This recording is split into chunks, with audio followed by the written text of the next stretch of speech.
Good afternoon.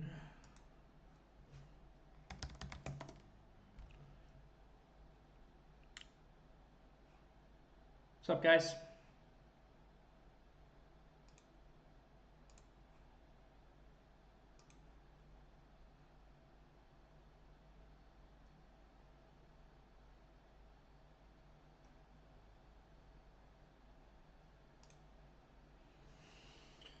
All right, I am an associate member of T3 Trading Group, which is an SEC registered broker-dealer and member of FINRA SIPC. All of my trades are placed through T3 Trading Group, and you should carefully consider whether trading is suitable for you in light of your own financial condition. The position disclosure there, I sold some path puts for next week before it popped, which was nice. That's it. Everything else should be the same.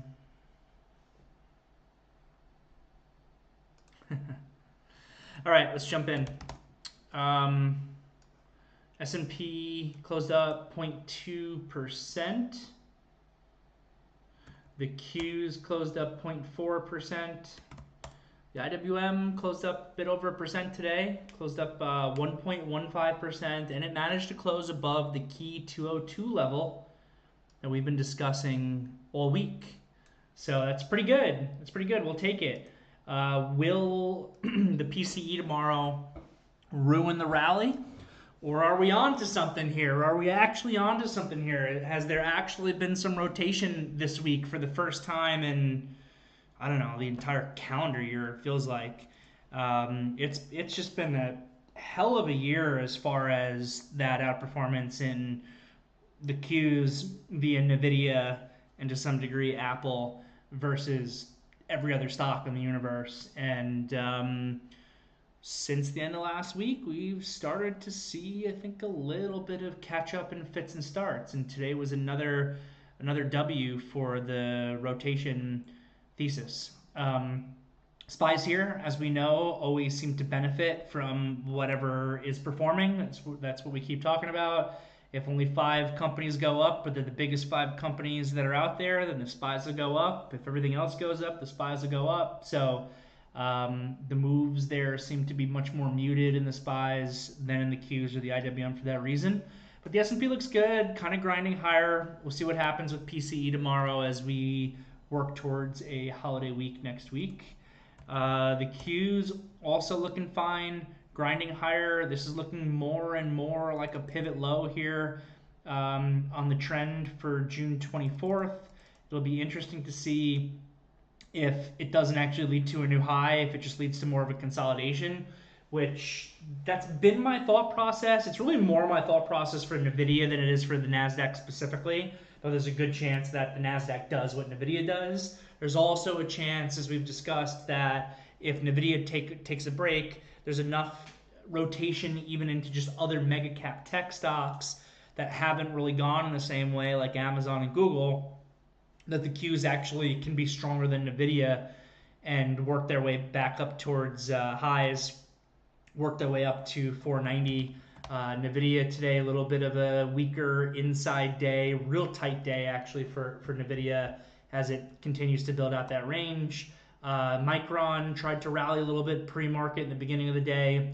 We counted, or I counted, 8 different sell-side analysts defended and increased the price target of Micron based on its earnings report. We discussed ourselves as the numbers came out. The numbers seemed like they were pretty good. They seemed like they were pretty good to me. It's just that it's just how markets work. You know, markets cycle money, and right now, after huge moves for these semiconductors, if you give me a pretty good earnings report, the market might say, hey, that earnings report is not good enough. And that is exactly what we saw at Micron. It was a pretty gosh darn good earnings report, if you ask me. Revenue guidance only in line. It was even still better than the midpoint, and yet they were able to sell it down. So some weakness there within kind of the NASDAQ realm. But look at Amazon. Amazon got rotation into it. This is what we're talking about. This is the type of thing that can boost the Qs higher, even if the semiconductors decide that they need a bigger, broader consolidation. We're seeing some internal rotation just within mega caps. Beautiful day 2 for Amazon. Great call out from us in yesterday's morning meeting for that continuation trade. I really hope some of you guys crushed it. You got Google, though, that also continued, took a little bit more of a rest day and gave great continuation. Looks like Nike's out. Nike up a bit here, beating on EPS, missing on Rev, but trading higher on it. A little bit all over the place. So anyway, that's what I'm talking about with the Qs here, is that they might be able to be stronger than NVIDIA. If NVIDIA ranges, I would expect the Qs to range, but they could range with some strength if you're seeing those types of moves from Amazon and Google, obviously. And then the IWM was interesting today because it caught a good bid on low volume, relative strength, outperformance versus the Qs. Most importantly, closed above 202. Keep saying 202 is like a short-term confirmation number. I like the way that Pat described IWM below 200, which I had been noting, over the course of 11 days. It traded below 200 on 8 of them, but closed above 200 or at or above 200 on 7 of the 8 that it was below. Kind of like a balloon underwater effect, continuously popping up. Maybe that leads to a move higher. So 202 above, IWM above 202 is the beginning of the confirmation that I'm looking for. That's fantastic. I also agree with what Pat said that you could get a move in the Russell from 202 to 208 very quickly if this thing really catches a bid. I think that was also in one of Charlie's notes from Nomura about how the IWM in particular has the capacity for spot up, vol up situation. So we'll see if that happens. Interestingly enough, though, some of the things under the surface of the Russell were a little bit weaker. Usually when the IWM is going, you see XLE go, and XLE really didn't participate today. It didn't really do anything at all. Usually when you see the IWM go, you see the financials go. XLF didn't really do much today. It was red. The KRE did catch a bit of a bid, though, albeit less. It's up less than the IWM is. And the KRE is more closely correlated to the IWM than the major banks are. There's a lot of these smaller banks that are within the IWM. So nice move there from KRE. In the growth world, it was also kind of mixed. Cybersecurity did really well. Sentinel 1 that I have a position in, not only finished filling the earnings gap, but way overshot that. Really nice move from S today. ZS was another one that caught a really big bid today. CrowdStrike was okay. This chart still looks fantastic. What did Palo Alto Networks do today? Someone mentioned this PanW in the morning meeting today. I don't remember who, but whoever mentioned it, I hope you caught it. It might have been a tricky entry. I think that there was a price target increase in this thing this morning. Did you catch it, Cameron? Or was it too hard for the entry? Yeah, big opening move there. And then nice bull flag. I assume this is where you kind of caught that second move there. So yeah, so that area of growth was really strong. ARC was able to catch a little bit of a bid today. It's still very much in its range. But yeah, growth, like always, seems like it's a mixed bag of some stocks doing well and some not doing as well. So yeah, I mean, we got this IWM above 202. Let's see if it can go. To me, it looks like the Russell wants higher, provided that the PCE isn't a disaster tomorrow. If the PCE is a disaster, that probably will sell everything, though, also like Pat said. I agree with everything Pat's saying these days. Maybe we should have Pat do some afternoon meetings more often. Yeah, unless if the PCE is bad, they probably sell absolutely everything. But otherwise, this IWM is starting to look really good to me. It's looking like higher. And this has been the thesis, this has been the thought process. And July is so seasonably strong that I'm looking for follow-through here in the beginning of July. I remember we spent so much time talking about that day to take notice of last summer. Does anyone remember what date it was? Because I actually don't remember what date it was. I know that it was the very end of July. I think it was like July 27th or something. And that marked that top that led to a correction. July 27th. Who would have thought? You're the man, Tate. So yeah, I mean that's pretty much it. That's kind of the big picture update. I think market's looking really good. I did some day trading today. Made some money in Palantir. I tried to trade this VKTX and I made a little bit on it. It closed well, but it was a very difficult trade. This thing, $50, I thought was important. It's kind of beaten up into the analyst initiation that it got from Morgan Stanley today with a $105 target. So I thought that might be enough to actually wake this thing up to snap back a little bit as it's kind of been grinding down. And I was right, but man, it was difficult. It was really difficult. It started a little bit early. I was able to take some better buys off this pivot, which we called out, but that didn't lead to new highs. But I was able to buy some here when I called it out. And if anyone remembers when it got above 50, I was like, guys, if anybody's got this VKTX, I would really dump some above 50, and I just dumped a ton. So I dumped a lot. So I wasn't hurt then when it broke new lows, and I actually kept the position through those new lows because my sizing at that point was small enough after having liquidated enough above 50 that I could keep it. And then I just didn't think it was trading right here, and I caught this up move and went to get lunch with our good buddy Robert and just kind of liquidated the position. Had offers out that liquidated the position into this up move. So that one was a little bit tricky. I scalped this GameStop for a few dollars into this up move and then kept that stop loss tight before it failed. That was pretty much it. I actually traded a little bit of this BlackBerry on its earnings report pre-market and at the open, and was able to make a couple dollars in that as well. And then beyond that, it was just kind of getting paid a little bit on the thought process that we've spent so much time talking about, which is looking for the rotation trade. The rotation trade was there today. A lot of those names caught decent bids, and it was able to pay. The laggards for me today, though, that did hold my P&L down a little bit were these Chinese names. I'm surprised to see Alibaba back down here. I know there was a big ex-dividend in here, but I'm really surprised to see that Baba's worked its way all the way back down to 72.50. Seems like the Asian economies have really been struggling recently. And then JD's even worse. JD breaking back down further also. So yeah, we'll see. I don't understand the comment, Bates. Baba when Amazon's flying? They sell Baba when Amazon's flying? Is that what you mean? I'm not sure about that. Haven't watched the two for a correlation between them. But yeah, it's pretty much all that I've got. I am happy to answer any questions. Why is Baba crushed when Amazon's running? I don't know. I mean, they hit the Chinese market was down overnight, and they hit those names down across the board. JD was super weak. Baba's super weak. Baidu at 87. Like, I kind of just want to buy some here for my retirement account and forget about it. Baidu really smoked. I think Baidu's actually got some interesting things going on.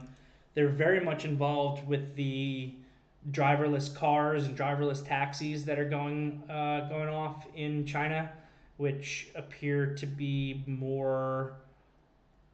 I'm trying to figure out what the right term is. Better.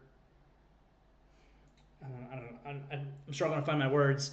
Better received by the consumer than in the United States, where here we've been seeing driverless car. What was it in Arizona where they saw a driverless car and they flipped it over and burnt it? I don't think they're doing that in China. I think they're getting in and going for rides. So Baidu there, and either Baidu or Alibaba will probably be the beneficiary of Apple's AI partnership, like what Apple is doing with. I forget if it was Google or Microsoft. I think that they're actually doing it with both to some degree for the new phones. So yeah, definitely surprised to see just this degree of weakness over there. Not to mention the buybacks that these companies have are just insane. But yeah, that was the weaker part of my swings. Otherwise, everything worked great, kind of based on the thesis that we have, or at least the thesis that I have, and maybe some of you guys do too if you're joining me on it. So that's all that I've got. I'm happy to answer any questions anybody has. Not seeing anything. Oh, here we go from Cameron. Curious if you have ever ran your stats on trading against the gap versus trading with the gap. Did you find a statistical advantage on either side? No, I haven't, because I've never considered the gap itself to be a trade. I've always considered the gap itself to be a layer of probability for other trades that I like. So I've never kept specific statistics based on, shorting gap ups versus buying gap ups. I mean, I can tell you that most gaps get filled, but it depends on the type of gap that you're working with. And I have a whole class on gaps that you can review if you want to. But when you're assessing anything with the markets, including when you're assessing gaps, it's all about supply and demand. So what you want to ask yourself, and what's unique about gapping situations and why I love them and why I hope this market never goes to 24 hours a day, they give an advantage. When the market gaps up or gaps down, you ask yourself, what is this gap up or gap down doing to the participants who are already involved in this market or this stock? Is it putting people into the money? Is it putting people out of the money? And what are they more likely to do based on if they're in the money or out of the money? And most of the time with like a normal common gap up, it puts people into the money and they are more likely to just book profit. Oh, look, I woke up this morning and my XYZ position is up a bunch of money. Why don't I sell a percentage of it? More people will think that way on just a regular typical gap up than they'll think, oh, wow, XYZ is up. I better buy this higher price that I didn't buy yesterday. So in a normal kind of basic gap up, the psychology of that gap will be people will want to book profits and buyers won't want to chase higher prices. That changes if there's like a news event, or that changes if there's a break of a major technical level. If there's a break of a major technical level, well, if you were short, planning on stopping yourself out at a certain price, and the market's gapping beyond that price, you're just totally screwed. And then you are getting squeezed out of that position that's buying. And if you're someone who is waiting to buy that breakout, or you wanted to buy that news event or whatever it is, then it'll be more likely for you to then actually come in and chase that price higher. And in those situations, then you'll have a lower probability of a gap fill. So most of the time gaps get filled, but the way that they get filled is very tricky, and it's why I don't think that you can just, oh, the market's gapping up, so I'm shorting it. Because you can squeeze higher in the beginning of the day. You could potentially have to endure a lot of pain, and that's even assuming that the gap actually gets filled, which they don't always. So you need to put yourself in a position where the risk reward makes sense. So that's why I've always considered the gap to kind of be a layer of probability. If the stock is gapping up to a resistance level, I can short versus the resistance level because it's a resistance level. And that actually becomes my trade, where I have a reason to enter and a reason and a spot for a stop loss. And the gap itself then just becomes a layer of probability. So yeah, I don't have, and I never have kept specific statistics on trying to short gap ups, buying gap downs versus the opposite, and seeing how it goes. I think that, like any other potential trading opportunity, it's very much going to be based on your layers of probability. Was there news? Is there volume confirmation? Are we breaking up above levels or just gapping into those levels? And another one is the market. If you are in an uptrending market that's gapping down this morning, that's going to have a higher probability of filling than if you are in an uptrending market that's gapping up. That uptrending market that's gapping up will have a lower probability of giving you a full fill. So hope that helps to some degree, even if I don't have the direct statistics that you're asking about. Popping over into the YouTube. Feel like I'm getting a weird thing on the YouTube where I'm not getting all the information, or maybe there's only 2 comments. From you, Vixible, or rather, do they work better if it's right after a break up or down instead of right where a bunch of price memory is still?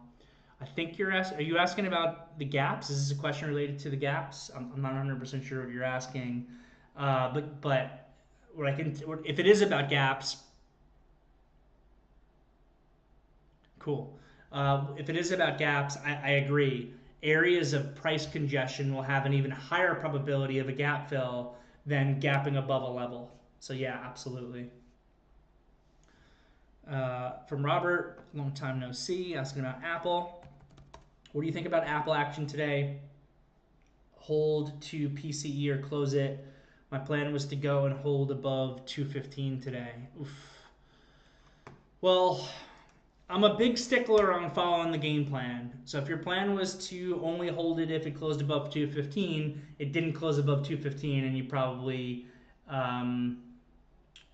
shouldn't keep the position just because that's what your game plan was.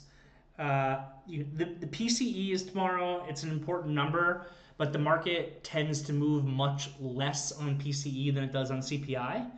So I don't think you're at a huge amount of event risk tomorrow with the PCE, but there is some event risk tomorrow with the PCE. Let's not say that there's none. And the move could be bigger than I anticipate as well. So, I would say that I think Apple looks great. It's a leader. I like it a lot, honestly. I like it for continuation to lead the Qs higher more than I like NVIDIA to lead the Qs higher. But I also think, like I said, you have a game plan for your trade. You created that game plan for a reason. And if you don't feel you have enough of a profit cushion to hold through event risk tomorrow, then you probably shouldn't keep it. YouTube stream was much better. Audio and 1080p figured out. Yeah, on this computer they have me using, what's this program called? OBS. On the other computers I'm set up with XSplit. It seems like this OBS is better, so I will have to over time get the risk team, the IT team to add, you mean the opposite, add OBS to the other ones. XSplit's what I've been using on the other ones. OBS is what I have on this one. Yeah.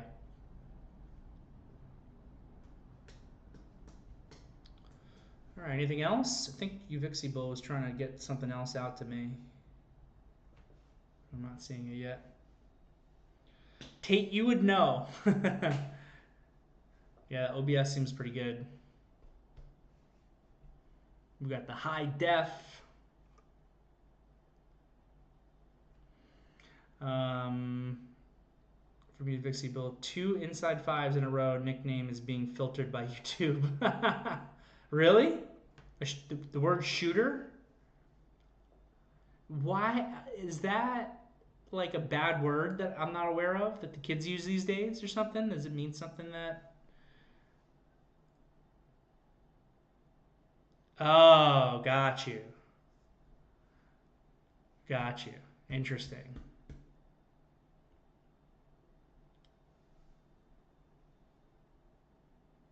But we're talking about stocks. We're not talking about pew-pews. that's what I hear them get called on TikTok, so they don't get banned. Pew-pews. Oh man. All right. Here's the question from Uvixible. I took a short at 9:45 in the Qs and got paid. Well, I love that. I love the beginning of that question. Took a short at 9:45. There's a little inside 5 and down there and got paid. It's actually 2 inside bars in a row. Now I'm afraid to even say the word. The thing that a pew-pew does. 2 inside 5s in a row, breaking down.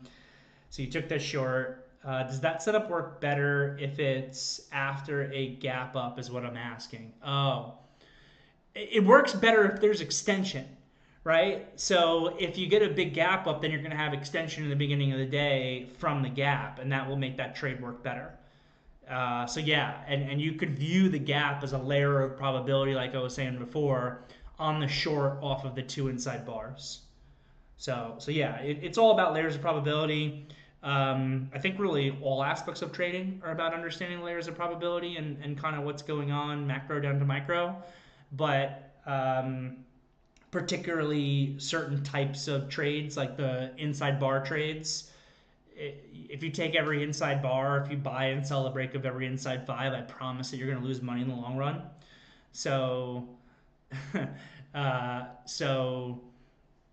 you really want to be selective based on those other layers of probability, and a gap could be a layer of probability. Extension is a layer of probability for sure.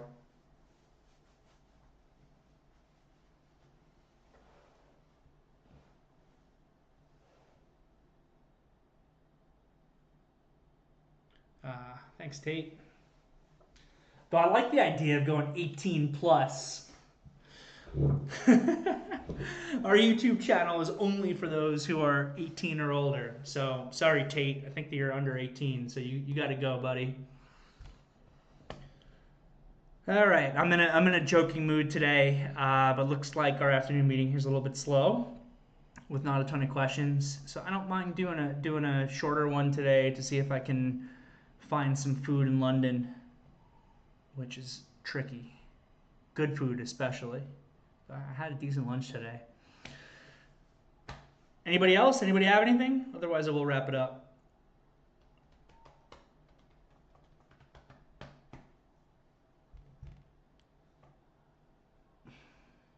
Thank you, Master. Master Bates.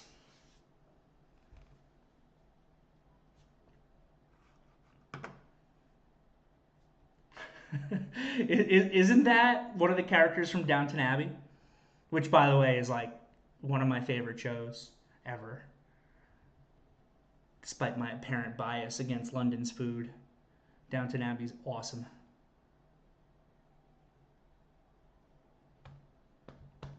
No? All right. Have a good night, guys. I'll see you all tomorrow. That was Mr. Bates. All right. Well, Mr. Bates is in the VTF.